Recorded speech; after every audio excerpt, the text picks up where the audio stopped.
Well, I believe I'm introducing myself today because all the people I thought of to introduce this work can't be here. They all sent their apologies. I won't run through the very long list of people who ran the other way.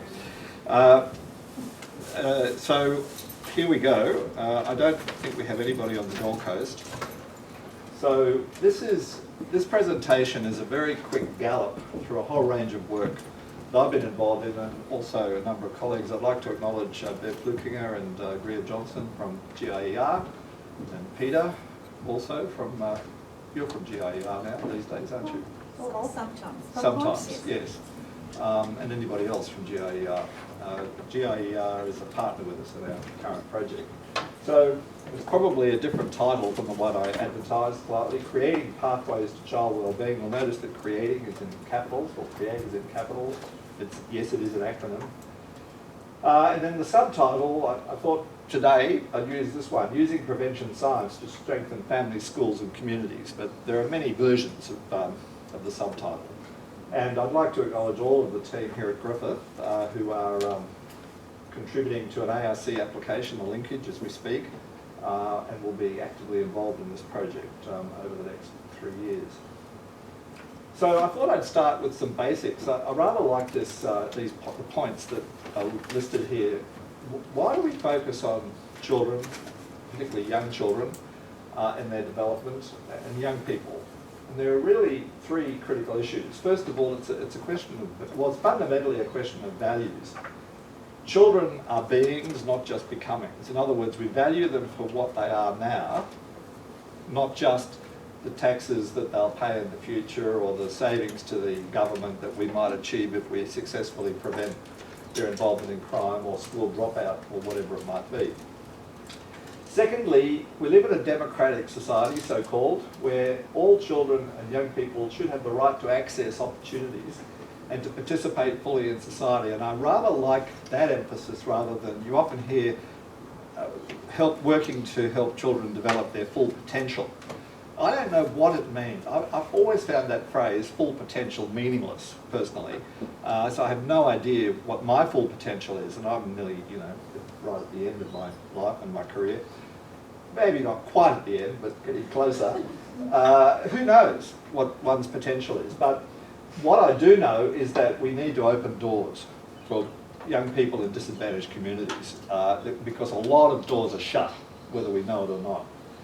And finally, we've got to look at the life course perspective. It's imperative to avoid the closing off of options, the poor outcomes, across the whole array of human life, health, education, behaviour and crime, and the cost to society, including second, third generation costs, which are so apparent in Indigenous communities. So look, that's just a statement at the beginning. Why do we do this work? Because it's about transforming ultimately the way our society values young people, the way institutions operate to be inclusive and to open doors, particularly for those on the margins. And of course there are some very practical benefits along the way, including preventative effects and saving a lot of money. Now, I rather digressed in my preparation of this presentation. I've been thinking a lot about the late, great Professor Tony Venson, who actually introduced me to this whole field of research. In fact, he introduced me to criminology and to community work. Ooh, gee, how many years ago now? About 45 years ago, that long ago. When I was a very brash young graduate in Sydney. And Tony was setting up the New South Wales Bureau of Crime Statistics and Research. And earlier this year, I spoke at gave an oration at his memorial service in the Great Hall at the University of Sydney. I'll explain in a moment why Tony, I'm missing so much. Just looking at that photograph, I feel like bursting into tears.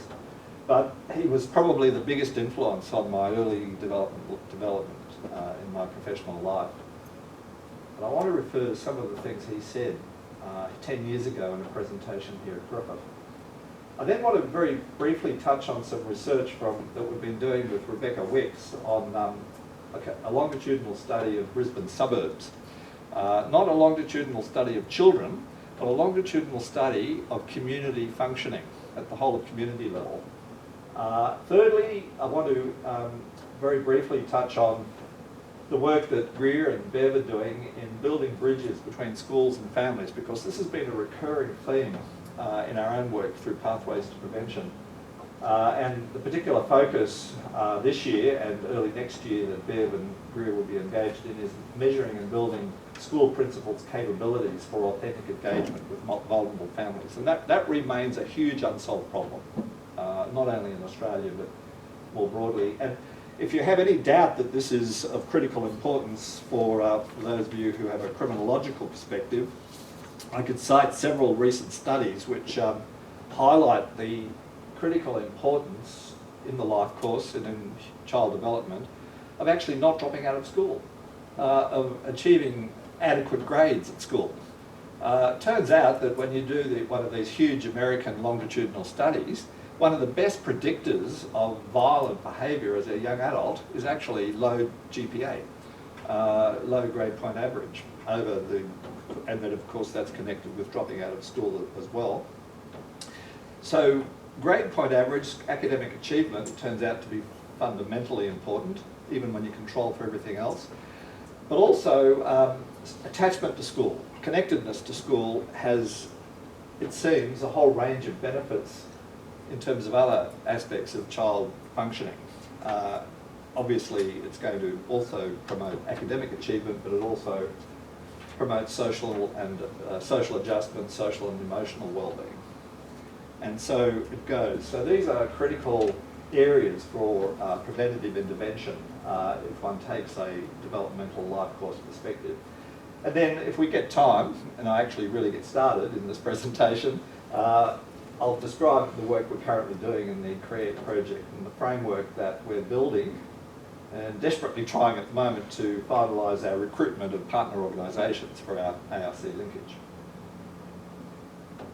And I think toward the end I have a slide that does show, or a couple of slides that show some evidence that this approach really can work. And it can work at the whole of population level, not just at the individual child or young person level. So I mentioned Tony Venson, a very, very complex and interesting man. My first criminology publication back in 1975 was in the British Journal of Criminology with Tony. Tony, of course, was the first author. What did I know? Heavens, at that age. Nothing. I was a callow youth. But I worked on the data from suburbs throughout the city of Newcastle, New South Wales, and we looked at about 25 indicators of well-being, of community well-being. Yes, we were doing that even then. And I came up with this idea of a risk factor, and I've put a red box at the bottom if you can see. I didn't believe Tony when he said that there would be a very small number of extreme scores. There would be a small minority of geographical areas, suburbs, which would have very high concentrations of all of the sorts of problems that we were looking at. That's a list of some of the key indicators that we looked at.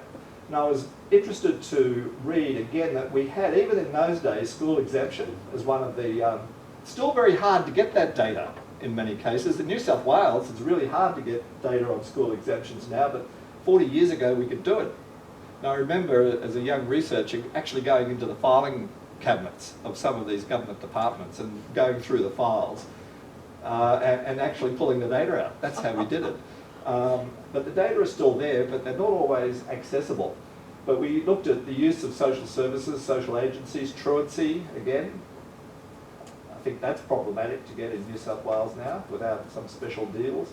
Delinquency, unemployment, mental health, hospital admissions and so on. The point is they all loaded very heavily, particularly poverty, dependence on social services, on the risk factor. And we were able to plot, as you can see there, the distribution of scores. And this was a great learning experience for me because I finally got it in terms of what Tony was talking about. He'd worked as a probation and parole officer. He was a PhD in sociology and social work. He'd worked in these communities. He knew that it wasn't an even distribution of wealth and resources. Now, of course, this is de rigueur these days, but it was a learning experience for me to realise that there was perhaps 5 or 6% of the population who suffered perhaps a quarter of all of these kinds of problems. And that could be looked at on a geographical basis. And when he retired, he actually really got into gear and started to produce a lot of very good work. And this, I'll go very quickly through this, but his publication 10 years ago with the Jesuit Social Services on dropping off the edge, again mapping the distribution of disadvantage. He did a lot of other things in his life, but this was a theme of his work throughout his whole career. What do we know about cumulative disadvantage from Tony's work? This is still very, very apposite. Limited computer and internet access, high rates of criminal convictions and imprisonment, and the consequences of that for families and children growing up, low family income, unemployment, disability, early school leaving, year 12 incomplete, lack of qualifications, and child maltreatment. Now, one of the themes of Tony's work, something I've tried to do a little bit on myself, is to look at the impact or the buffering effect of social cohesion. We know from the American research that two communities can be equally poor, but vary greatly in their rates of violence, for example. And the difference is what's known as the level of collective efficacy in the community. And half of collective efficacy is social cohesion. The other half is willingness to act on the part of local residents to deal with local problems. So Tony posed the question, can the strength of local social bonds, people actually knowing other people, being connected in with institutions and organisations, can that lessen the impact of damaging social health and economic conditions on community well-being? And the key concept here is, social cohesion, connections between people and between them and their community.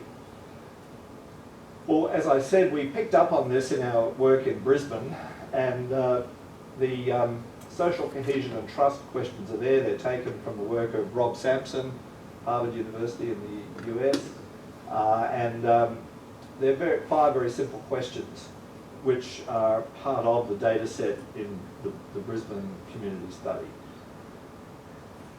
Now, Rebecca Wicks, one of her PhD students, Renee Zano, and myself have looked at data from these 148 Brisbane suburbs.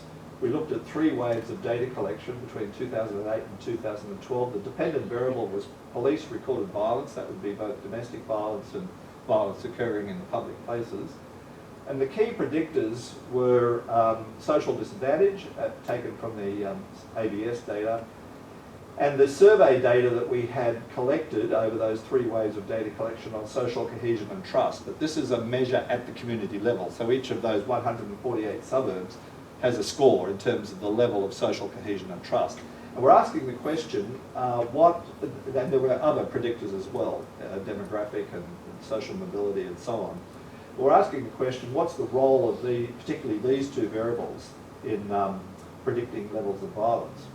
Now, I was again sceptical. I didn't think, when I looked at the initial data and the changes that were taking place, or the lack of change that was taking place in that period, I didn't think that we'd actually find much, but I was wrong, as I often am, incidentally.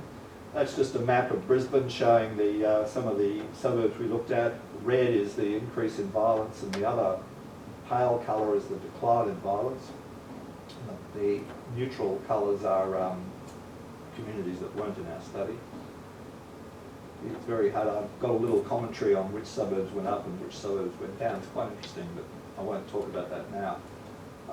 And I mentioned that there were relatively small changes. Actually, in that period, the levels of social disadvantage declined very significantly between time 1 and time 2, which is actually post-GFC, between 2008 and 2010, I think. We actually all got more prosperous in that period, certainly in Brisbane.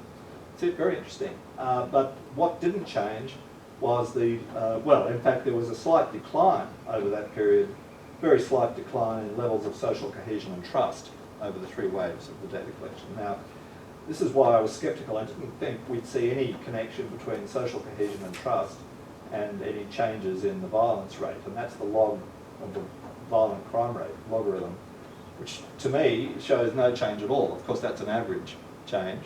When you look at individual suburbs, as in the previous slide, you see actually quite a lot of variation. And that's the thing that we're analysing.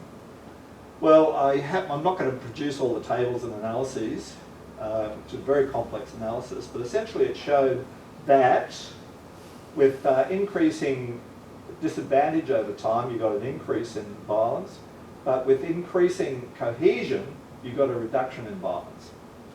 So the two forces were operating independently, or in opposition to each other, and they were the only two variables that were actually significant when you controlled for everything else. So, contrary to my cynical expectation, both were important, both predicted at quite a high level of significance the changes in violence that were occurring. Now this is really quite important because it shows that although it may be difficult because of government policy and macroeconomic conditions to affect changes in wealth and disadvantage, and we know how hard it is to affect the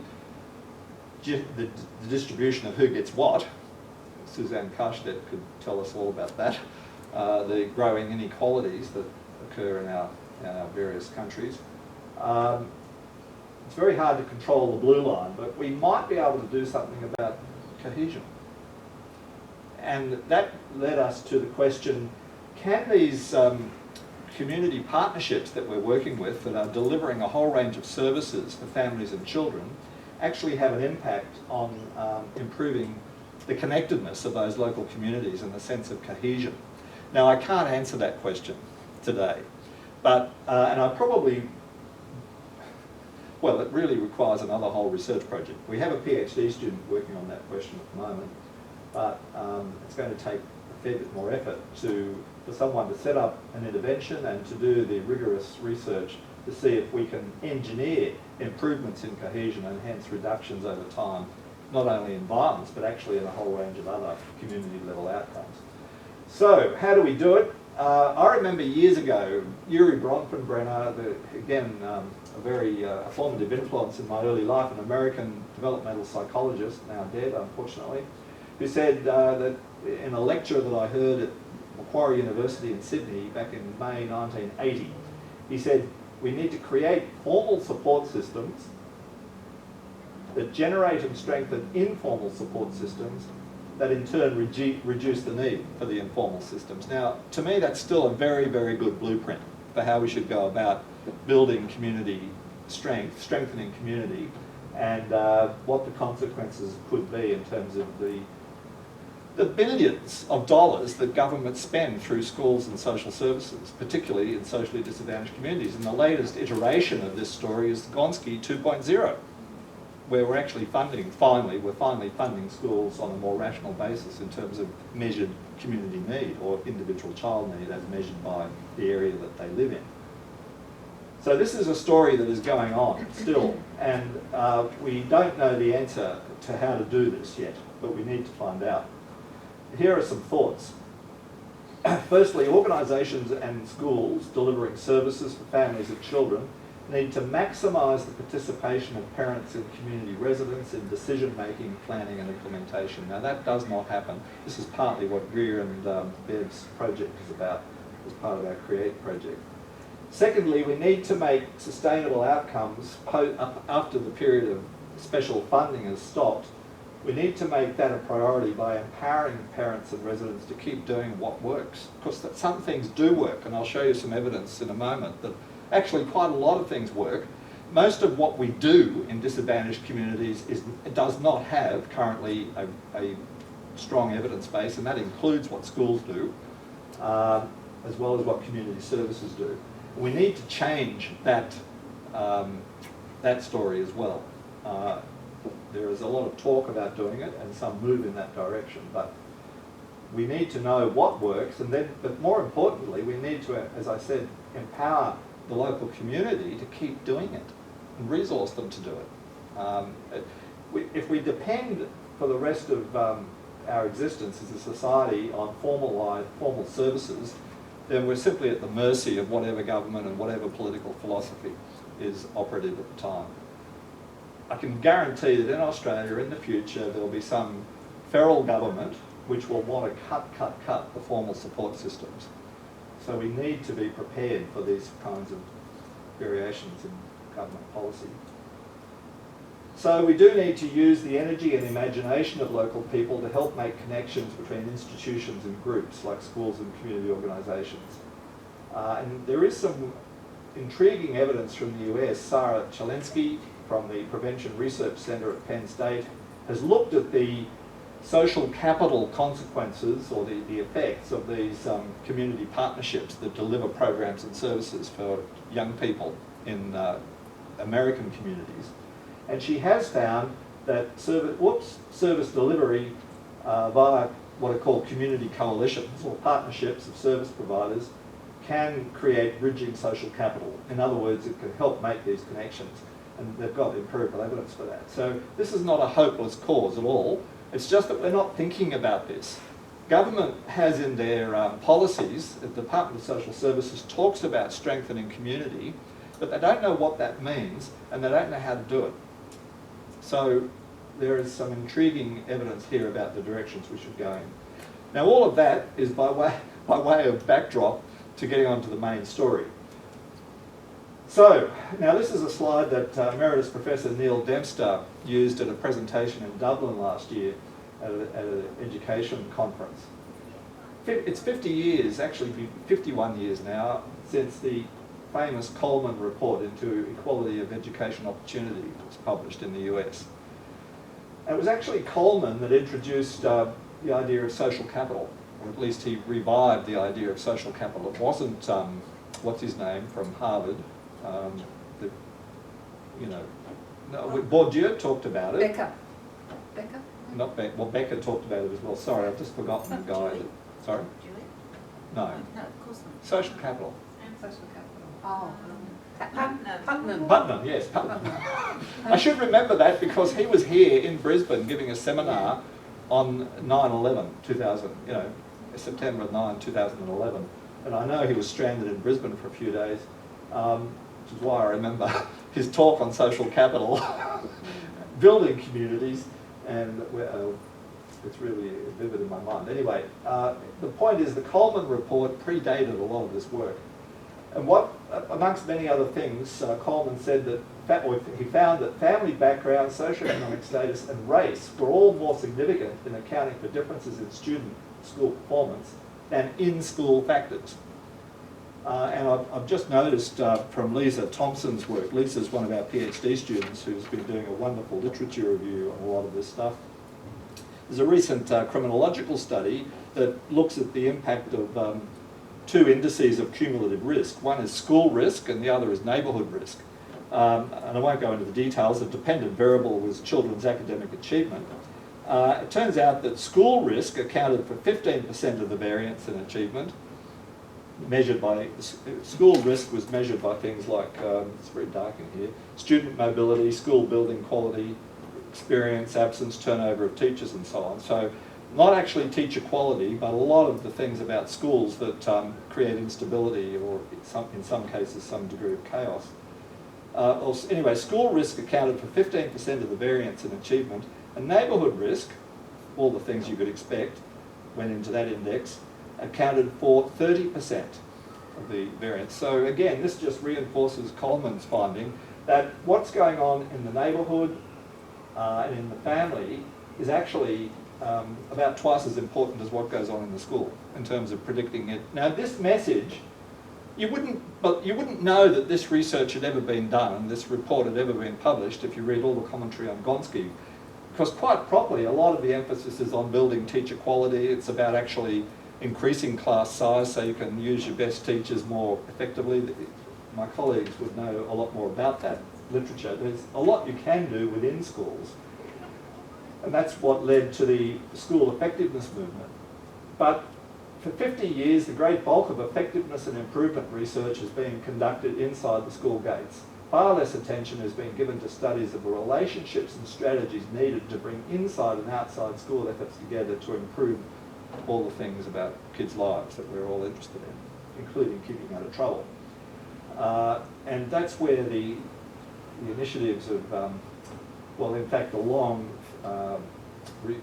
program of research that you've been engaged in strengthening the capacity of principals to be leaders, literacy leaders in schools is so important. So you're happy for me to summarise this? Do you want to say anything? No, it's fine. But you will tell me if I get it wrong. Yes. So what Greer and Bev are leading is a little sub-project, or actually a fairly big sub-project as part of our overall Create project, to try and help principals move from traditional school-centred approaches to family-school partnerships to more agentive, authentic partnership models. In other words, agentic is a bit of academic code that just means actually giving both principals and families some agency, some control over what happens in these partnerships. Is that a fair summary? And taking the initiative. So their aim initially is to develop a tool to measure and build school principals' capabilities for authentic engagement, particularly with marginalised or vulnerable families, because these are the ones who typically don't even have the courage to go through the school gates because their own experience of the school system when they were a child was so traumatic. And we remember many of these sorts of families from the Pathways project. But if we do this, then the evidence very strongly is that we'll strengthen children's well-being and their learning. So it's always the two together. And then the next stage, which will be part of the ARC linkage, will be to develop an innovative evidence-based online professional learning program for principals that provides direction for both principals and marginalised families, and a lot of resources for actually making these partnerships real in concrete school settings. Is that a fair summary? Okay. It's a really exciting initiative because it's the sort of thing we tried to do for more than 10 years in the Pathways project, and I don't think we ever really quite well, we certainly did not succeed. So just mentioning Pathways, many of you will be familiar with the work that I've been doing with a range of colleagues, including Kate Freiberg, Sara and many others. The idea, very familiar I think now to criminologists and probably education researchers, acting early before problems emerge or before they become entrenched. We were able to work for 10 years in this project, and we worked across 7 schools in a disadvantaged area of Brisbane, and were able to build a database consisting of a fair bit of information about the children and to some extent the parents in more than 1,000 families. And in fact we have data on nearly 5,000 children, many of whom we use as a comparison group for the group of families and children who were involved in the Pathways project. We've just, in the last few weeks, gotten access to the youth justice data that for the 614 young people who were preschoolers, 4-year-olds, back in 2002 and 2003 when we first started. You'd like to know the answers, wouldn't you, Bev? Of course, Bev was actually a principal at one of our 7 schools at the time. Well, I can't be too sure. For a number of our statistician left on during the week that we actually got the data, so we're just regrouping. But the preliminary data suggests yes, there was an impact, and particularly those children who were rated by the teachers to improve in their behaviour, in the classroom behaviour. Perhaps not surprisingly, were about half as likely to end up in the youth justice system as those that went backwards. So now that's very preliminary, and we need to look at that in more detail. But it wouldn't be surprising that that was the case because we know there's strong continuity in behaviour across different domains over the life course, and particularly the minority of children that do exhibit serious behaviour problems. We need to get in early in a non-punitive way, in a supportive way, to support families and those children to develop more effective social skills and strategies for problem solving. So that's what the project was basically all about. Part of it, of course, was building those connections between families and children, the community services in the community, and the local schools. And it's this connection that Bev and Greer are currently working on with their authentic principal engagement. I think they're putting the emphasis on the right spot. Often people start here, and I notice that a lot of the education literature is about helping families to engage more effectively with schools. You're reversing that and saying, no, we need to change the mindset and the skills of school principals if we're going to make that connection strong and sustainable. And you've got to change the culture of schools so that when that principal leaves, the next one will also have that capability. But the other part of the equation is the yawning gulf between the services that are available in these communities for families and children and the way the schools operate. Now, that's what that's also a bridge that we're trying to, a gulf that we're trying to bridge in our current work. So just a couple of earlier findings from our Pathways to Prevention database. Basically, this just reinforces the point I made before. The classroom behaviour can be very strongly improved. And interestingly, it was amongst those families that did not get intensive input from the Pathways project where we saw the biggest impact on improved behaviour. And it was also amongst parents who initially had very low levels of efficacy. That is, they felt disempowered and not very skilled in performing their task as a parent, and particularly in terms of their connections with the school system. We do know that, whoops, I thought I had a slide here. No, I don't, obviously. I thought I had a slide showing the improvements in parental efficacy that were brought about by Pathways, but I've obviously deleted that one. But anyway, the good news is that Pathways did appear to improve classroom behaviour, and if that connection with subsequent criminal justice offending is sustained, then I think that'll be a very strong finding, a very important finding. The other thing is that we're able to show, in the last few years of that 10-year period, we were able to develop, or Kate Freiberg was able to develop, an interactive game that measures the social and emotional well-being of children. And we analysed that in this data in terms of positive social relations, school attachment and self-regulation. And you can see that both self-regulation and positive social relations improved.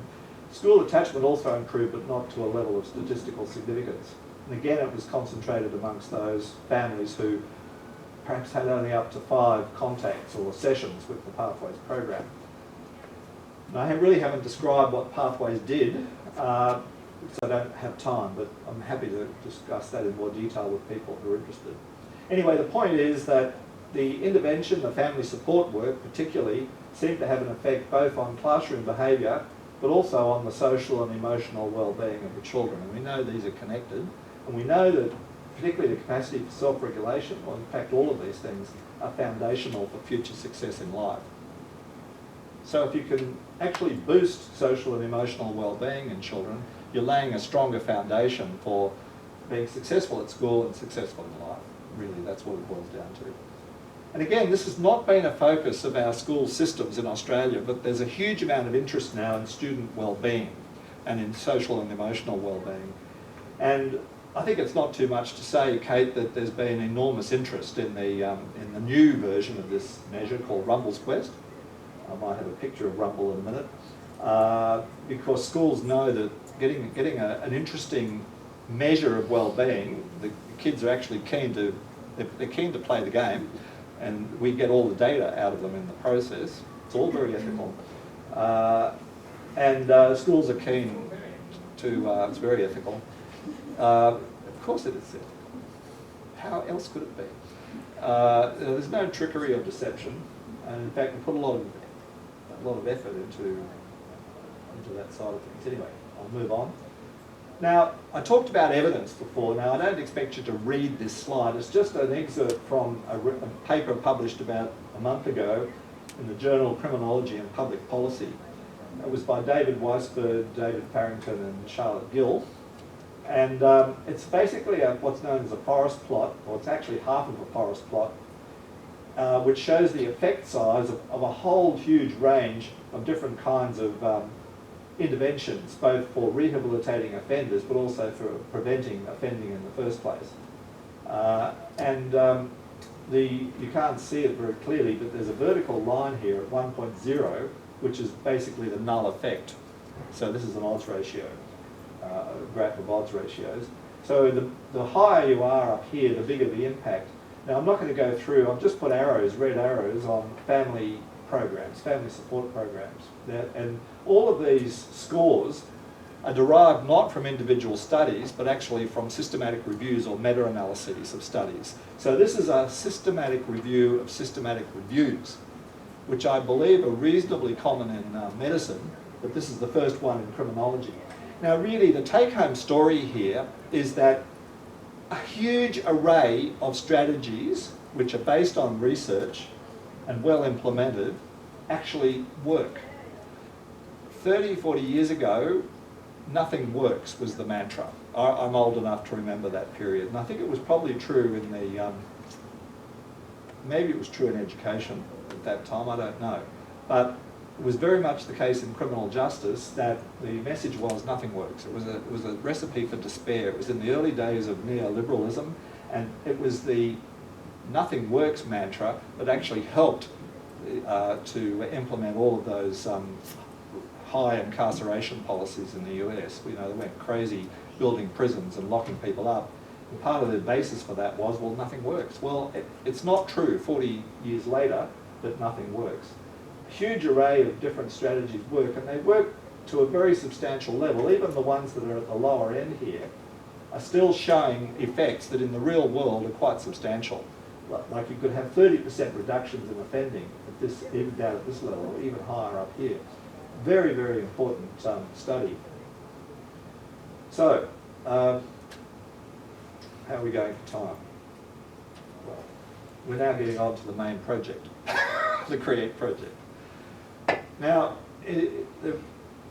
so just going back to that slide for a minute, the important message is that lots of things work. There are lots of strategies which are going to reduce crime, either if we're dealing with convicted offenders or if we're trying to stop kids getting into trouble in the first place.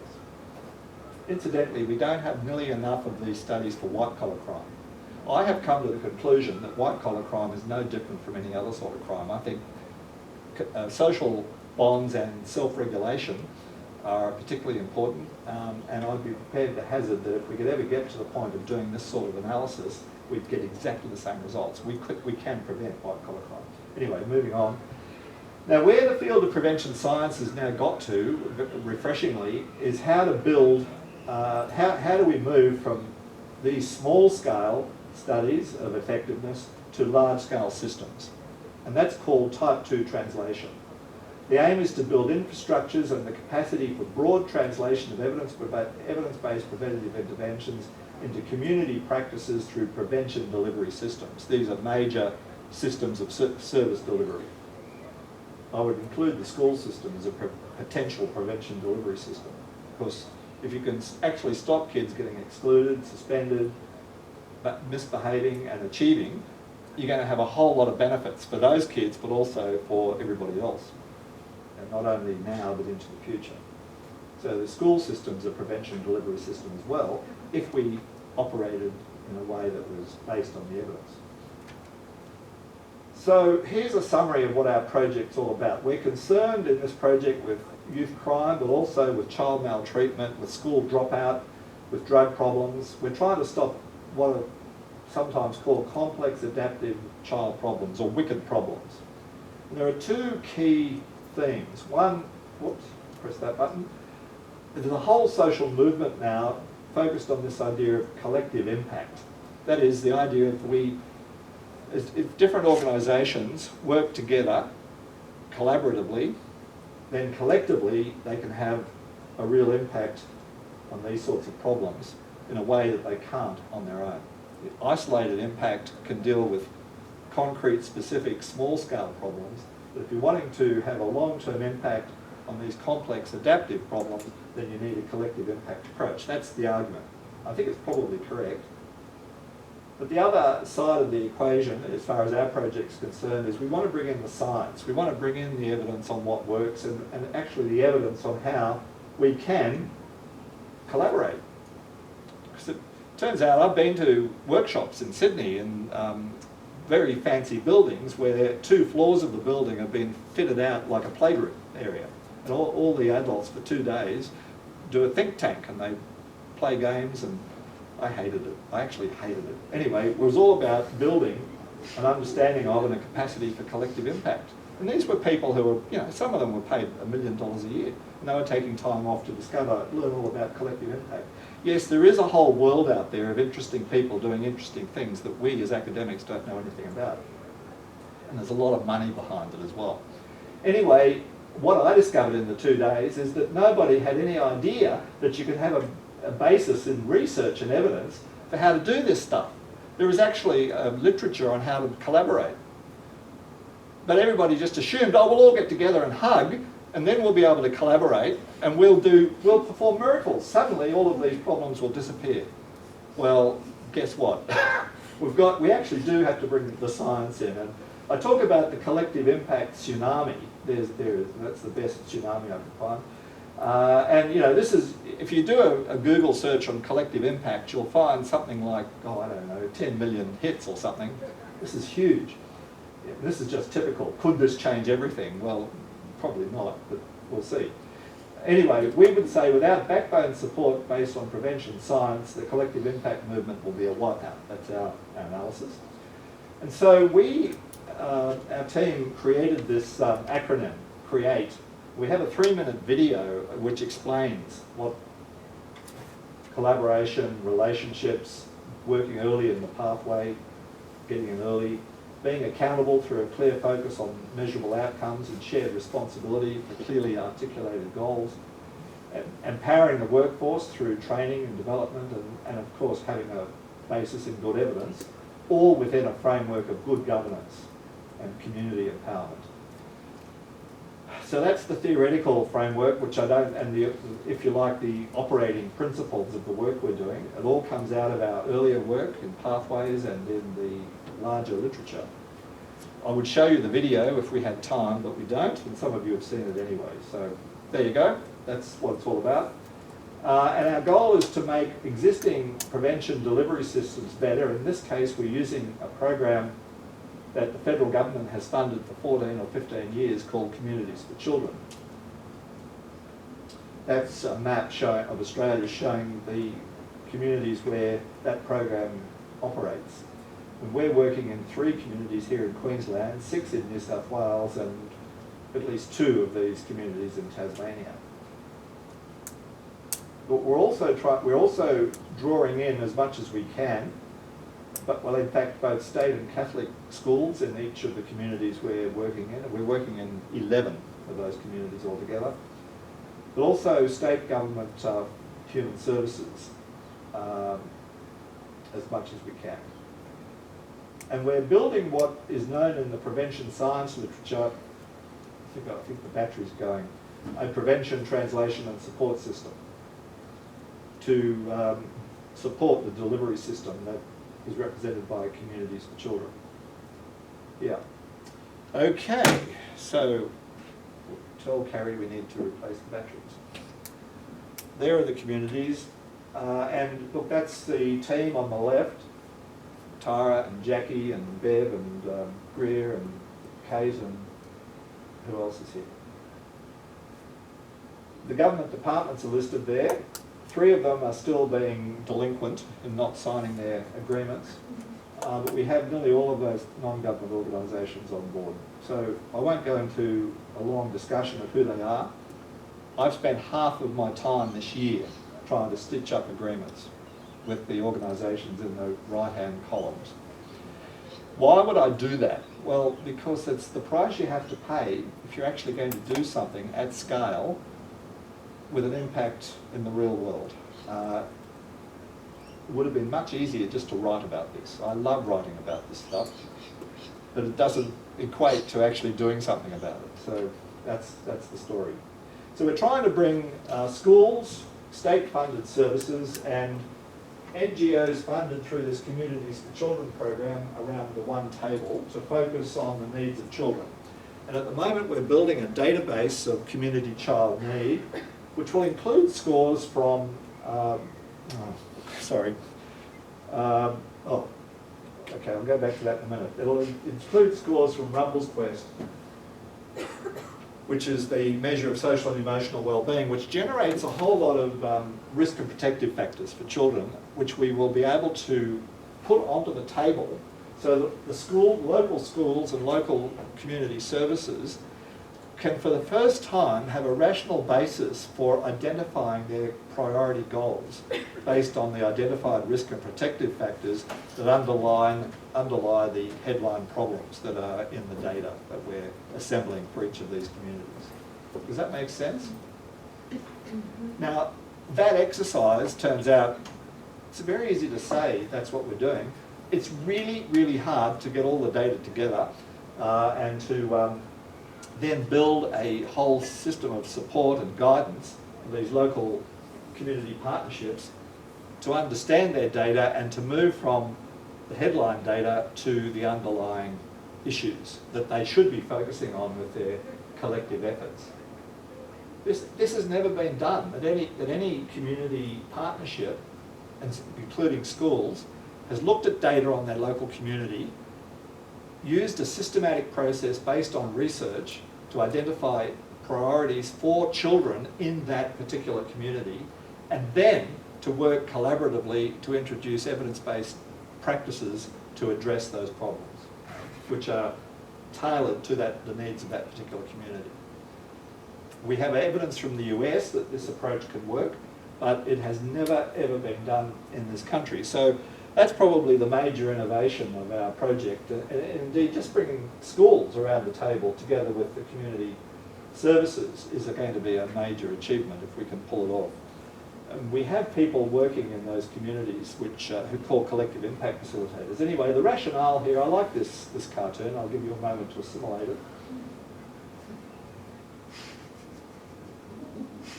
Okay, we can talk about doing all of these things, but you've actually got to build the capacity in communities to do it, and in schools.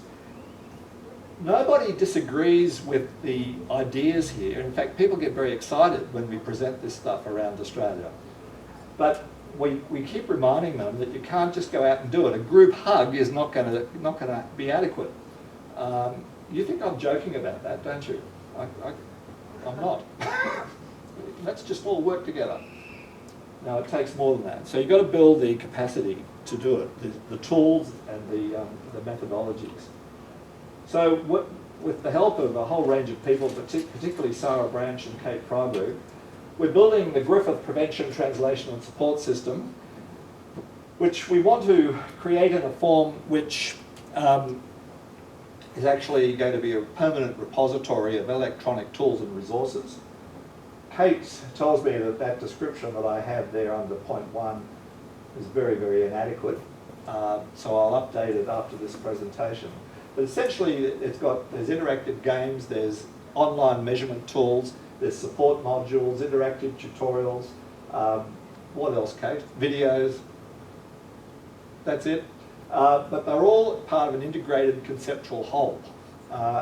Now, of course, you can't just build the electronic resources. You've also got to have the human beings present who are working in the communities alongside these partnerships, who help the schools and community services actually implement the CREATE principles in order to achieve the core conditions of collective impact, and to use the best evidence to do that, utilising these tools. So we have people that have been seconded by our non-government partners for 2 days a week to work in these communities in order to, and we're training them up. We had our first training session here, a week's training in M10 in the end of March this year. And people came from the 3 states we're working in.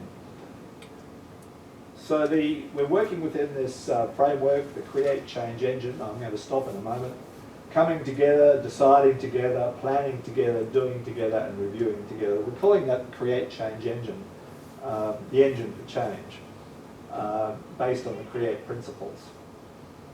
And we're building resources and methodologies that help people come together, not just as a loose cooperative partnership, but as a genuine collaboration. And remember that gap that I mentioned between schools and community services? Well, we've actually got to bridge that gap effectively if we're going to get coming together happening in a way that it has to happen in order to improve outcomes for children. And then deciding together, I mentioned the data that we're producing for communities. We're developing a methodology schools and community partnerships to use the data to decide what the priority goals are for their children, and then to plan together, do it all together, drawing on evidence-based practice, evidence-based methods, and then implementing those in a rigorous way, and then evaluating and reviewing the impact over time. Now this takes a few years. It'll probably go on well beyond the life of our project, but we'll be getting that process started. And that's just some of the resources we're building. And these collective impact facilitators have a whole set of roles and activities that underpin each of those 5 phases of the Create Change engine. And there's a snapshot from our course earlier this year with our colleague from the US, Dr. Brian Bumbarger, as the lecturer on the day. I mentioned Rumble's Quest. We're working quite hard with the Departments of Education in New South Wales and Queensland at the moment to get this app, this tool, out to or available to all of the schools, primary schools in those 2 states. And we're hoping by the end of the year or early next year that it will be available for any school principal who wishes to use it. That's just a snapshot of what's on the Real Well website if you want to go and have a look, realwell.org.au. And you can watch the video if you're interested in this stuff. And that's what we're measuring. Rumble's Quest produces a whole range of scores on child wellbeing, which we'll be using to evaluate the impact of our system building strategies over the next 3 years. We'll also be looking at, we hope, we'll get schools to cooperate in assessing, having teachers assess the classroom behaviour of children, which is a very good predictor of future behaviour. NAPLAN is going to be in there, although we don't necessarily expect any impact on NAPLAN in the short term. Suspensions and exclusions and school attendance. We know that indeed some of these measures are available through open source sites in Queensland, and they're not available in New South Wales, so it's interesting. We can beat them at rugby, and we're beating them at open access data as well.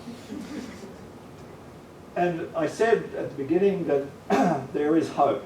This is a slide showing the results of a 5-year project across the whole state of Pennsylvania in the US.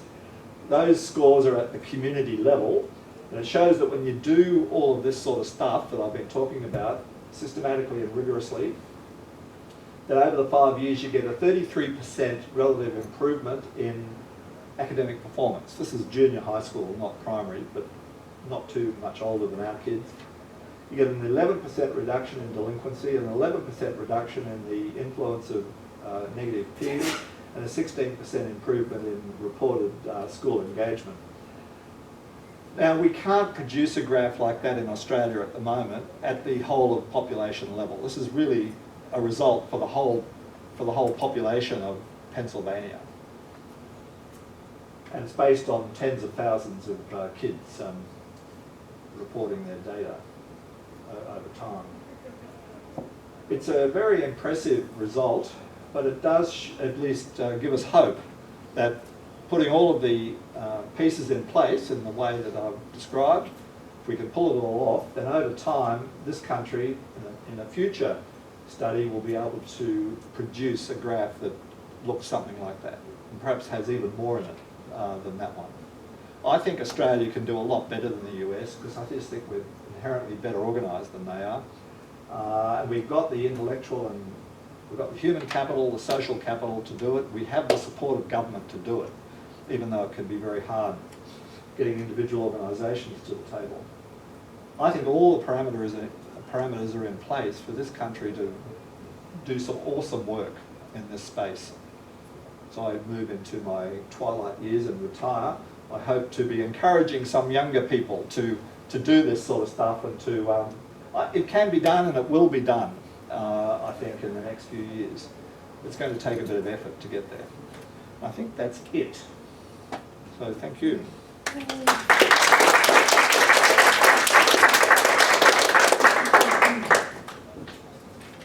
In the 5 minutes remaining, are there any questions? Criticisms? Discussion? Objections? Well, thank you, umpire. Thank you. Yes. I was just wondering, you said bridging the gap, say, between communities and education. A lot of these public service organisations, you can't even get, they call them silos, different silos to play nice together. You get cubicle walls separating people who won't play nice. That is correct, but at the local level you can. So although you're right, at the bureaucratic level there are these silos, there are also silos at the local level, but I think you have more chance by deliberative action at the local level to bring people around a common table, particularly if it's focused on the well-being of the kids that actually are their responsibility. I mean, that's one of the things that draws them together. They're all concerned, they're all employed to improve the outcomes for children. Educational performance, well-being and behaviour is basically the core set of outcomes that everybody wants to achieve for these children. So it can be done at the local level, and we're using a strategy of creating learning communities at the local level, but also amongst the practitioners. And it's going very well at the moment amongst the NGO community. So they're starting, this is about building sustainability. It's about training up people who can, at the local level, who want to keep doing this when we've departed, and who will learn the lessons and implement them over time. And break down those silos, because the very first C in create is collaborate, which means the coming together. So you're right, you've got to, that's the very first step. If you can't get beyond the silo, then you can't start this process. But we can, and I think at the local level it's initially easier. Thank you. Good question, no? I'm just curious, what sorts of engagement have you had from the Aboriginal communities in these sectors, in these subjects, and what are they? There are lots of indications of very, very strong engagement. When we were trialling Rumble's Quest late last year, one of the schools in North Queensland which most enthusiastically embraced the tool was an Aboriginal community.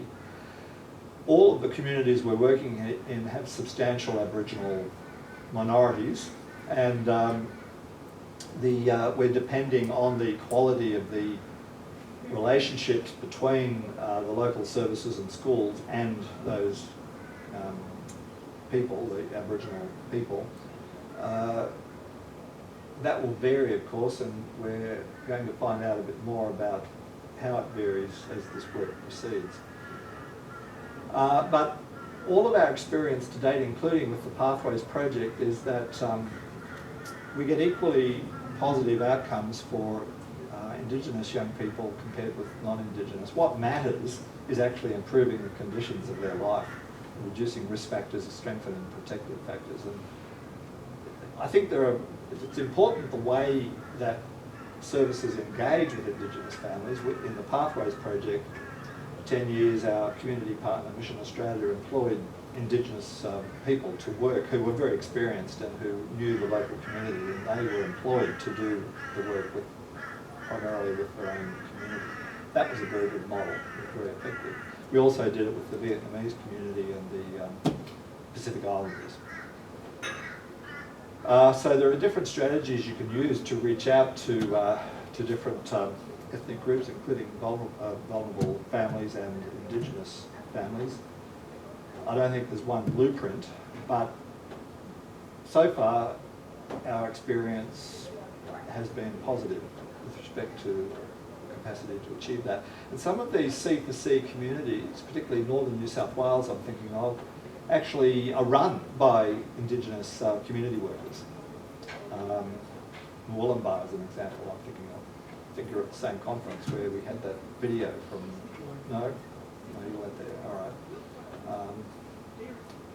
No, it was somebody else, that's right. Anyway, yeah, no, I think it's a pretty positive story overall. Without pretending it's all perfect.